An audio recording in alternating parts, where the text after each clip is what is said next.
Et l'invité aujourd'hui de la grande interview en direct sur Boursorama et sur l'Opinion, c'est Augustin de Romanet. Bonjour. Bonjour. Merci d'être avec nous, PDG d'ADP, ex-Aéroport de Paris, pour ceux qui n'ont pas bien suivi.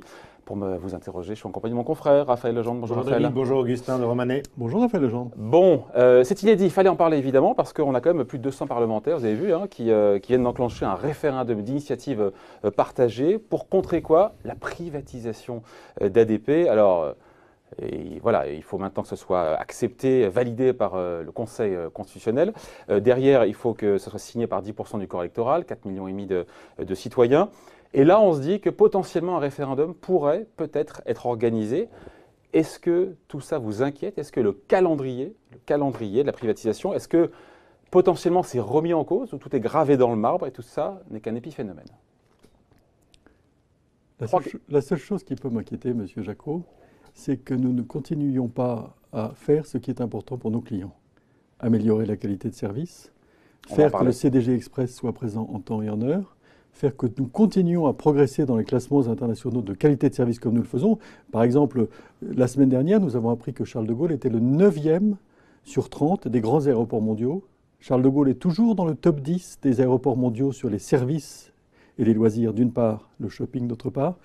La progression, grâce à nos 7000 collaborateurs qui tous les jours se dévouent pour le service demeure considérable. Donc c'est la seule chose qui peut m'inquiéter. Pour le reste... Cette perspective de référendum, oui. Est-ce qu'elle change quoi que ce soit à la procédure de privatisation d'ADP? L'honneur de nos équipes et celui de votre serviteur a été depuis 2 ans, depuis que ce processus de privatisation est en cours, de ne pas avoir notre travail quotidien troublé par ce qui ressort de la responsabilité de notre actionnaire. C'est le droit de notre actionnaire, le plus absolu, que de vouloir éventuellement céder tout ou partie de sa participation. En quoi est-ce que cela modifie notre action au quotidien, qui est la seule chose qui soit importante? Vous savez, une entreprise, ça appartient à 4 principales parties prenantes. Pardon, je vous coupe, mais à vous écouter, c'est un non-événement, ce référendum d'initiative partagée, potentiellement. Ce référendum, ça ne change rien, vous est écoutez. Un événement sur le plan politique qu'il appartient aux commentateurs politiques de prendre en compte et de commenter. Mon devoir ici n'est pas d'être un commentateur politique. Mon devoir n'est pas de m'exprimer ici en tant que simple citoyen. J'ai la charge de faire fonctionner un groupe avec 25 000 collaborateurs dans le monde qui a pour mission de satisfaire ses clients, ses actionnaires, les territoires alentours et ses salariés. Ouais. En tout cas, la perspective, donc qu'on comprenne bien, la perspective d'un éventuel référendum, on n'en est pas encore là, pour vous, ça ne change rien. Qu'est-ce qui me préoccupe en arrivant au bureau le matin?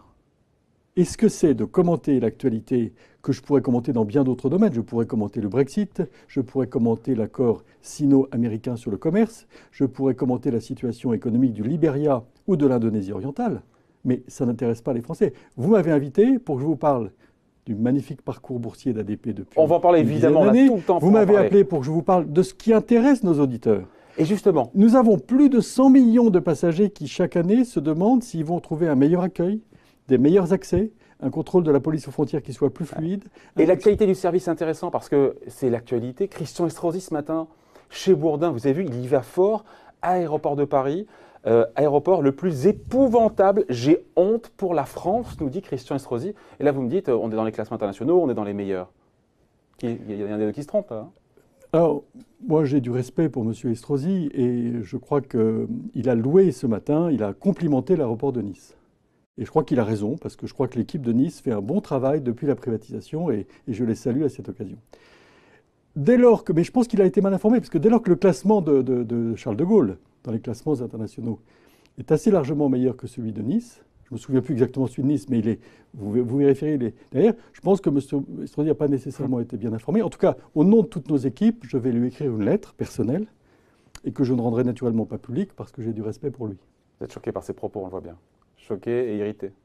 Non, est-ce que j'ai l'air irrité ou choqué? Non, parce que non, la vie est belle. C'est pour ça. Non, pas du tout. Mais Marc Fesneau, d'ailleurs, il dit la même chose. Après, je te laisse la parole. Hein. Et Marc Fesneau, c'est intéressant. Ce matin, ministre en charge des relations avec le Parlement, qui évidemment prend des gants dans la formule, mais il dit que, pareil, aéroports de Paris ne sont pas ceux qui donnent le plus de satisfaction en termes d'accueil et de service quand on regarde les classements internationaux. Alors, dans les classements internationaux, ADP... Ils sont mal informés, décidément, au gouvernement. Hein. Écoutez, Marc Fesneau, qui est un voisin de Chambord, est une personne très respectable. Et lui aussi, je vais en profiter pour m'adresser à lui et lui dire ce que je lui aurais dit si nous avions eu cette conversation très amicale. Nous étions 94e au classement Skytrax en 2014. Et encore, lorsque je suis arrivé à ADP, nos équipes disaient il ne faut même pas être dans les classements parce que ça ne sert à rien, etc. Donc nous avons choisi d'être dans les classements. Et aujourd'hui, nous sommes 30e et nous espérons bien être dans les 10 premiers d'ici très peu d'années, sachant que nous sommes déjà parmi les 10 premiers des grands aéroports. Charles de Gaulle est un aéroport très complexe. Sur 30 grands aéroports dans le monde, Charles de Gaulle est arrivé à la 9e place. Et ça n'est pas fini. Alors, qu'est-ce que nous faisons? Nous adressons tous les sujets qui préoccupent la vie quotidienne de nos passagers. Alors, je pourrais les passer en revue si vous le souhaitez. Qu'il s'agisse du temps de livraison des bagages, qu'il s'agisse des temps d'attente à la police aux frontières, qu'il s'agisse des investissements dans les nouveaux terminaux, qu'il s'agisse des dépôts de bagages automatiques, de l'enregistrement automatique. Tout ça s'améliore. Nous avons un programme absolument exceptionnel d'amélioration de la qualité de service, d'amélioration de la qualité des commerces, d'amélioration de la qualité des accès. Je rends hommage aux équipes de Charles de Gaulle que j'ai vraiment secouées après le 14 juillet dernier, où je me suis aperçu, pour en faire l'expérience moi-même, qu'il fallait près de 40 minutes pour aller de l'hôtel Hayat jusqu'au terminal, ou jusqu'au linéaire du 2E. On a fait des efforts considérables pour améliorer la fluidité des linéaires. Le métier de l'aéroport, c'est un métier d'hospitalité qui ne supporte pas l'absence de sens du détail. Et ce que je peux dire, c'est que tous les jours, nous nous battons pour cela. Samedi matin, un passager arrivant de Singapour m'a appelé pour me dire qu'il y avait 45 minutes d'attente à la file accès numéro 1 au terminal 1 et que c'était inacceptable parce qu'il n'y avait pas d'agent pour dispatcher vers les postes de police aux frontières de classe économique. Eh bien, j'ai appelé mes collaborateurs à 9 h du matin. Je me suis fait faire un rapport à midi et j'ai constaté que nous devions modifier notre système de file d'attente qui était manifestement mal organisé. Bon, ce souci des détails, tous mes collaborateurs l'ont. Donc quand vous avez un problème à l'aéroport de Paris, vous appelez en direct un petit message au président, et là ça va très vite. On va donner votre numéro de téléphone, ça peut aider. Ce que je veux dire, c'est que moi je veux bien accepter tous les reproches, tous, sauf celui du fait que nous ne serions pas mis en mouvement depuis 7 ans. Tous mes collaborateurs savent que la priorité, c'est la qualité de service, et les efforts qui sont faits sont remarquables. Alors bien sûr, il en reste beaucoup, mais lorsque j'entends dire à la fois que nous serions une honte pour le monde et que nous vaudrions 4 fois plus que notre valeur en bourse, on va parler, je me dis qu'il y a place pour la discussion. Il y a place pour la discussion paisible. Cette amélioration, Augustin de Romanet, cette amélioration du service,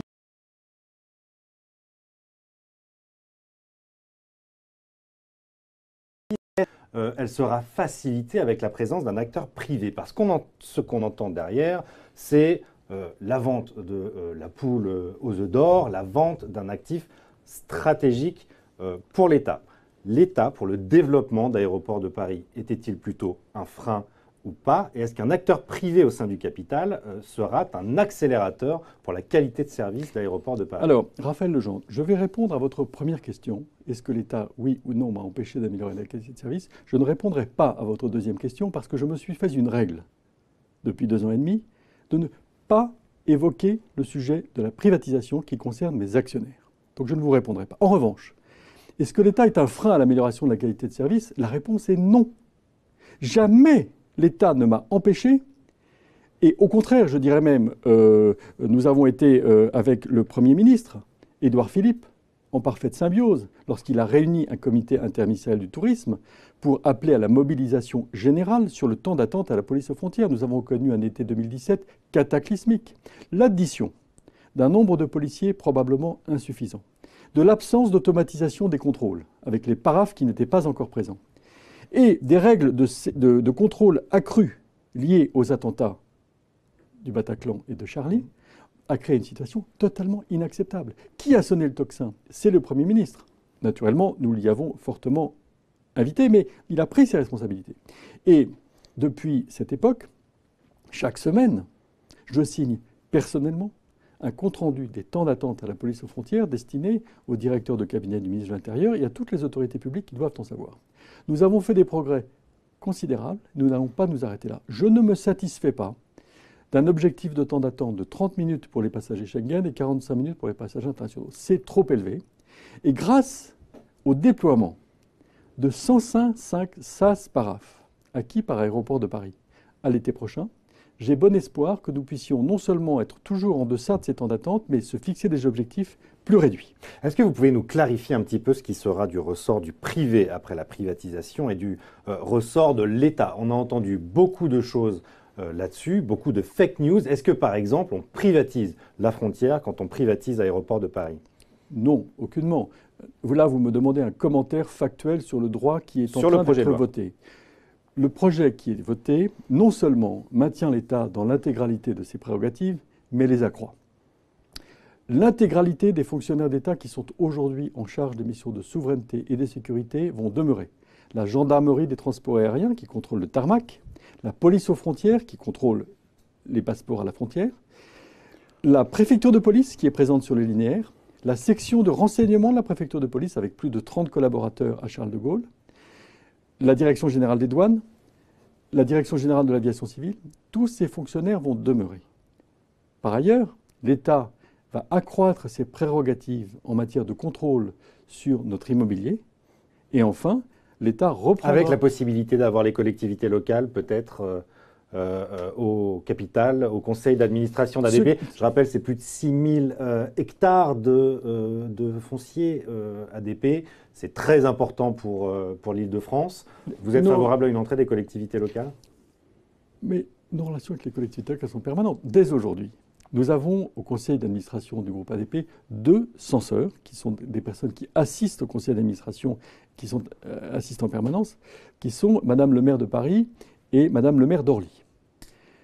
Dans le nouveau conseil d'administration, nous avons proposé, et en tant que président du conseil, je l'ai proposé, qu'il y ait 2 nouveaux censeurs, qui seront le président de l'établissement public du Grand Roissy, M. Patrick Renaud, et la présidente de la région Île-de-France, Mme Valérie Pécresse. Censeur, on rappelle, c'est-à-dire qu'une personnalité qui peut être présente, assister au conseil d'administration, mais qui n'a pas de droit de vote. Non, mais qui peut s'exprimer autant qu'elle le souhaite.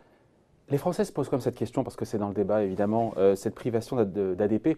Quand on entend Bruno Le Maire qui nous dit que c'est une nécessité absolue, ça veut dire que sans cette privatisation, Augustin de Romanet, le développement d'ADP Group, le groupe ADP, serait entravé. C'est ça qu'il faut comprendre? C'est votre sentiment? C'est le privilège du ministre des Finances que d'exprimer sa conviction. Et vous, en tant que président? Mon bonheur de ne pas le commenter.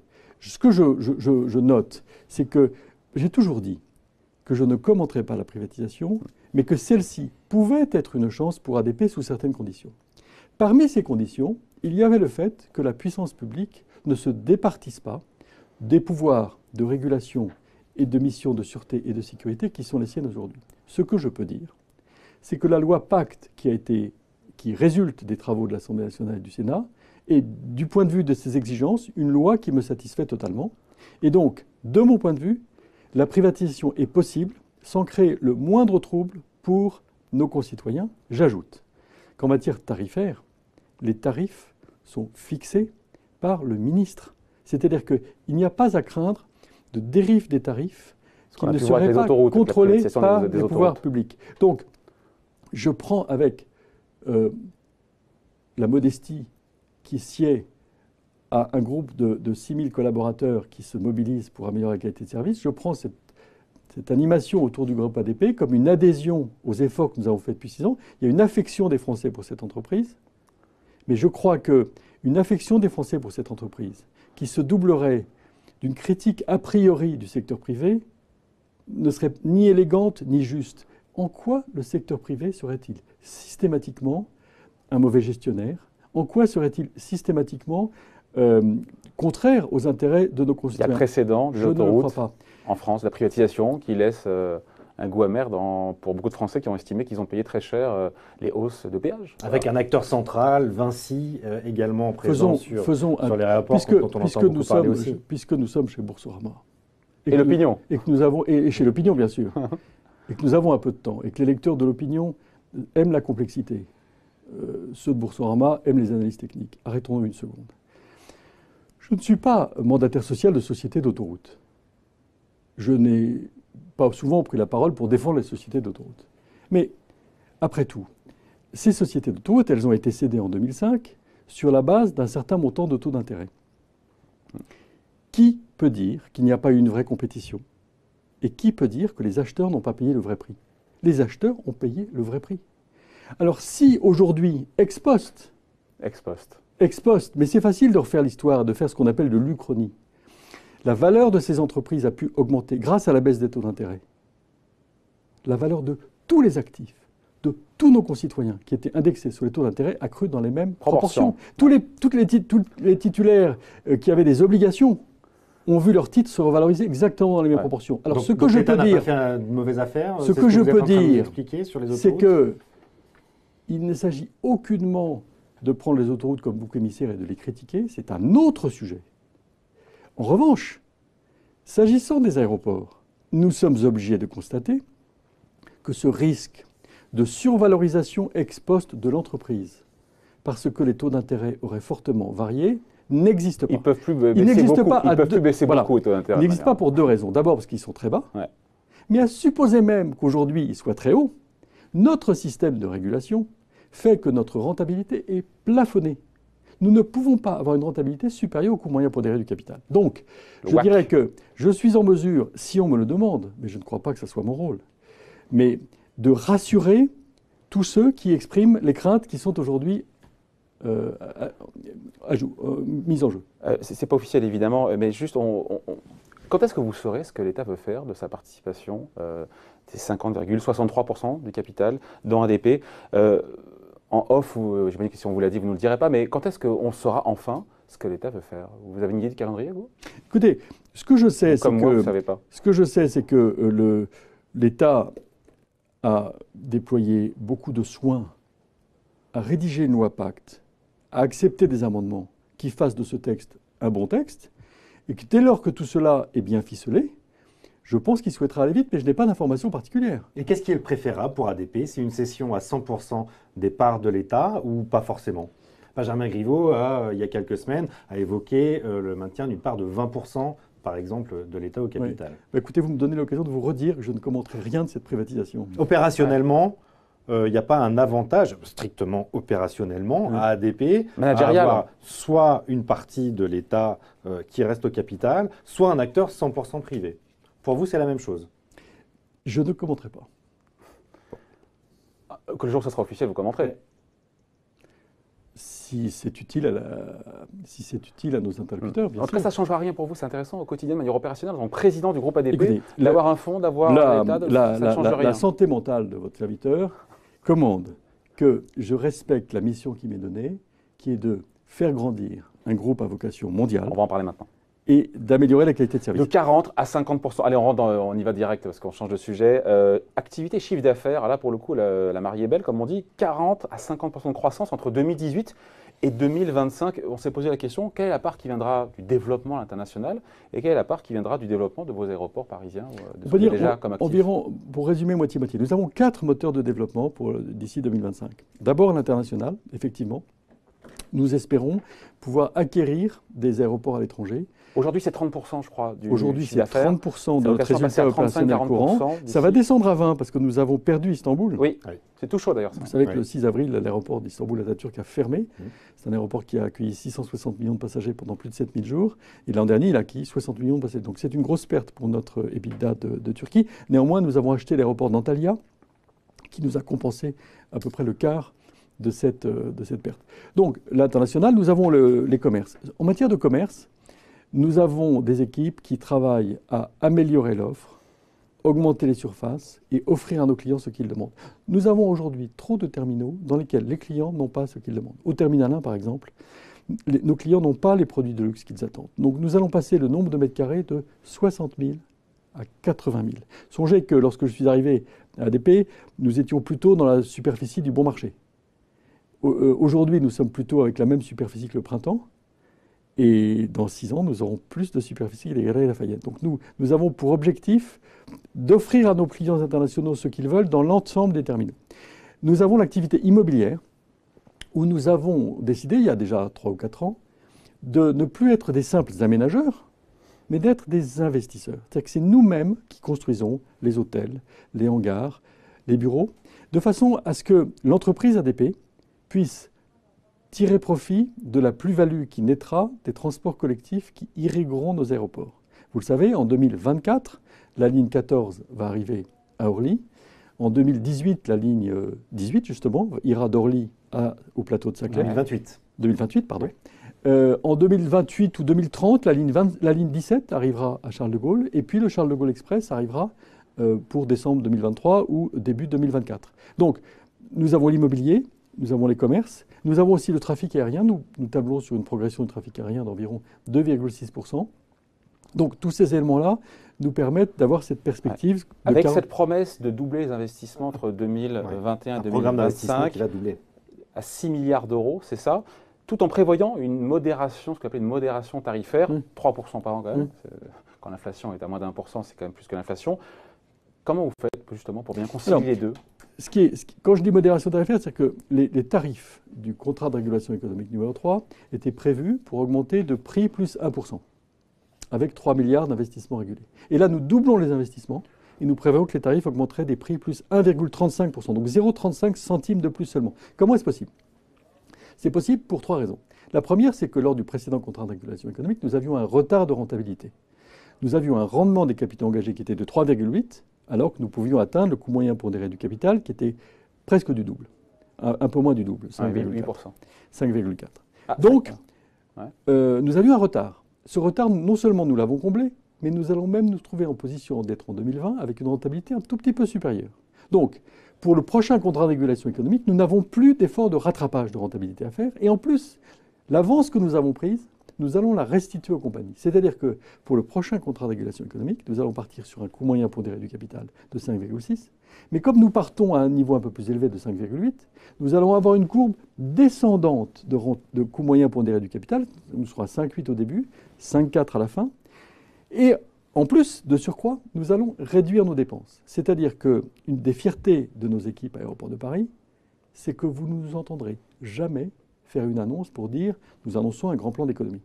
Non, nous, le plan d'économie, il est permanent. Au quotidien. Au quotidien, nous avons des ateliers d'économie. Ce qui va vous permettre d'augmenter, pardon, je vous coupe, mais le dividende de 60% sur la période, 60% d'ici 2025, c'est ça? Non, ce que nous avons dit aux investisseurs qui étaient réunis à Paris la semaine dernière, c'est que le niveau de distribution de nos résultats serait au minimum de 60%. Il est de combien aujourd'hui? 60%.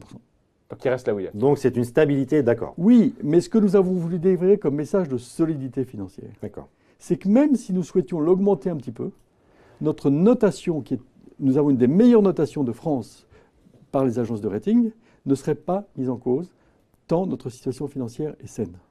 Ce plan stratégique, c'est intéressant, on va manquer de temps, mais encore une fois, l'investissement qui double, modération tarifaire, développement international. Est-ce que ce plan stratégique, encore une fois, est-ce qu'il peut être remis en cause en fonction de l'actionnariat d'ADP, encore une fois, en fonction de son évolution, ou est-ce que ça c'est gravé dans l'arbre, ça ne bouge plus? Alors, ce qui est clair, c'est qu'avec l'actionnariat d'ADP tel qu'il existe aujourd'hui… Je coupe parce que ceux qui sont positionnés, notamment Vinci, on dit nous, si on achète les parts de l'État, ça sera tout, pour avoir le contrôle. Donc vous imaginez bien qu'ils auront un mot à dire. Évidemment, c'est ce que j'allais vous répondre. Mais si vous me laissez vous répondre… Mais évidemment, je vais vous répondre. Bon, alors, ce que je voulais vous dire, c'est que dès lors que nous étions avec l'actionnariat d'aujourd'hui, la probabilité qu'ils adhèrent à ce plan stratégique que nous avons co-construit avec le conseil d'administration est assez bonne, mais ils peuvent toujours changer d'avis. S'il y a un nouveau propriétaire, il sera évidemment fondé à exprimer son avis, qui peut ne pas nécessairement être le même. Je m'efforcerai de le convaincre, et si j'y échoue, eh bien, j'en serai triste. D'accord, mais in fine… Donc, ok. Au manque de temps, on est sur Boursorama, évidemment, il faut qu'on parle de ça. Le cours de bourse, quelle histoire, quel parcours boursier. Autant il y a des privatisations qui ont laissé des goûts amers dans la bouche des épargnants. On pourrait citer France Télécom, Orange, on pourrait citer EDF, on pourrait en citer d'autres. Là, pour le coup, cours de bourse multiplié par 3 en 5 ans, et c'est même plus, j'imagine, sur 10 ans. Entre 2009 et 2017 ou 2018, ADP en bourse, ça surperforme le CAC 40. Évidemment, ça doit vous ravir. Boursièrement, il y en a encore, le meilleur peut encore être devant quand on voit le parcours boursier où on se dit déjà, vous êtes bien valorisé à 17 milliards. Alors, selon Estrosi d'ailleurs qui dit que ADP c'est une honte, vous valez 4 fois plus. Ce qui est très important lorsque vous investissez en bourse, c'est d'investir sur la longue durée. Parce que si vous investissez pour 6 mois ou pour 1 an et que vous entrez à un moment qui n'est pas opportun, vous avez l'impression que vous avez fait une mauvaise affaire, à tort. Je peux dire que sur la longue durée, nous avons 2 objectifs. Le premier, c'est de ne jamais tromper le marché. Donc, nous avons le soin, nos équipes de communication financière et votre serviteur, ont le soin de toujours dire la vérité, de toujours expliquer quelles sont les forces et les faiblesses de l'entreprise. Donc je crois qu'en matière de continuité, de cohérence de la communication financière, nos équipes et notre directeur financier ont fait un formidable travail. Boursièrement, il y a du potentiel encore. Et il y a du potentiel, bien sûr. Du plus haut historique. Mais quel est le potentiel du groupe ADP? C'est le potentiel d'une entreprise qui est sur un marché qui croît structurellement 2 fois plus vite que le PIB et qui a pour ambition de toujours hisser le niveau de qualité de service dans tous ses domaines d'activité. En matière commerciale, je vous l'ai dit, nous sommes un grand magasin qui a pour vocation à développer son chiffre d'affaires par l'amélioration de l'offre. L'offre, ça se travaille. Vous travaillez les produits que vous donnez aux passagers chinois, vietnamiens ou du Nigeria. Donc boursièrement, il y en a encore sous le pied pour En matière d'immobilier, il y a du potentiel quand vous mettez de l'intelligence pour choisir les bons investissements, les bons hôtels et les bons clusters de bureaux. En matière de trafic, il y a de la progression quand vous avez l'intelligence d'aller chercher les bonnes compagnies avec les bonnes nationalités. Donc, bien sûr qu'il y a du potentiel. Cela dit, un investissement boursier... Donc, c'est un bon placement. C'est un bon placement. Un investissement boursier, c'est toujours un investissement sur la longue durée. Il y a 2 choses dont je suis absolument sûr. C'est que sur la longue durée, vous pouvez continuer à nous faire confiance. Et de façon ponctuelle, tous les débats, toutes les personnes qui s'expriment sur ADP sans se souvenir qu'il s'agit d'une société cotée en bourse. Je dirais, tout ce qui est excessif, non seulement est insignifiant, mais peut aussi parfois troubler une entreprise qui est cotée en bourse. Lorsque ce matin, j'ai effectivement entendu des propos de compliments assez modérés sur notre entreprise, je me dis, lorsqu'on est amoureux de la France, lorsqu'on est fier d'une entreprise publique, lorsque cette entreprise publique est cotée, est-ce qu'il est absolument opportun de la dénigrer dans des conditions dont on sait qu'elles résultent d'une instrumentalisation pour d'autres motifs? Pour moi, la réponse est non. Il a fait la politique, Christian Estrosi. Peut-être si on attend une dernière question juste sur l'Europe, certains observateurs, économistes, comme Jacques Delplat par exemple, parlent d'une fédéralisation du contrôle aérien. Au moment, en plein Brexit, en plein drame du Brexit, au moment où on essaie de relancer un petit peu cet idéal européen à quelques semaines des élections, est-ce que ce projet de contrôle aérien fédéral européen serait une bonne idée, est-ce crédible et est-ce que ça pourrait apporter de la valeur à ADP? Réponse en moins de 30 secondes, s'il vous plaît. Alors, la réponse est oui. Patrick Gandil, le directeur français de l'aviation civile, directeur de l'aviation civile, est parfaitement alerté et conscient de ces questions de qualité. Il y travaille beaucoup. Il faut se méfier des formules définitives. Il n'y a qu'un faucon. Incontestablement, le but vers lequel nous devons que nous devons rechercher à atteindre, c'est celui du maximum d'harmonisation pour simplifier les routes. Aujourd'hui, il y a encore trop de zigzags, mais techniquement, la mise en œuvre auquel s'attache la Direction générale de l'aviation civile française est très difficile. Techniquement, mais c'est possible. Oui. Voilà, on arrive au terme de cet entretien. Merci d'avoir été l'invité de la grande interview en direct sur Boursorama et sur l'Opinion. Voilà, Augustin donc, de Romandey, le PDG d'ADP. Merci Raphaël. Merci David. Interview à retrouver évidemment en replay et demain dans l'Opinion. Merci.